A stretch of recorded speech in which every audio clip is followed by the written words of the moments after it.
ఇప్పుడు కోటీశ్వరుడు అనే షో చేస్తున్నారు. So that is super duper hit now. అందరూ అలా 9 కాగానే అలా అతుకుపోతారు అంతే. సో అది అది ఎలాంటి ఫీలింగ్ ఉంది? That is real emotions, real feelings. దాంట్లో ఏమాత్రం యాక్టింగ్ కానీ ఏమీ లేదు. అండ్ ఐ ఎంజాయ్ కనెక్టింగ్, వాళ్ళతో కనెక్ట్ అవుతాం, ఎంజాయ్ చేయటం, వాళ్ళకి ఒక ప్లాట్ఫామ్ ఇవ్వటం, వాళ్ళ ఎక్స్పీరియన్సెస్ చెప్పుకోవటానికి. ఇద్దరు మీ కష్టాలు అయి ఉండొచ్చు, వాళ్ళ అచీవ్మెంట్స్ అయి ఉండొచ్చు, ఏదైనా చెప్పుకునే ఒక బ్యూటిఫుల్ ప్లాట్ఫామ్. ప్లస్ వాళ్ళకి నాలెడ్జ్ ఉంటే డబ్బులు గెలుచుకునే platform.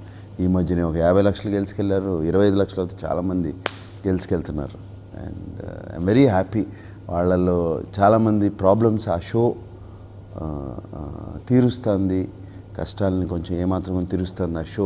And I'm a part of that show అంటే చాలా హ్యాపీ. చాలామంది ఇమోషనల్లీ కూడా చాలా టచ్ అయ్యి కనిపిస్తూ సమ్ ఉంటారు. పీపుల్ గెట్ వెరీ ఎమోషనల్, కొంతమంది జోవియల్గా ఉంటారు, రకరకాలు, ఆల్ కైండ్స్ ఆఫ్ పీపుల్.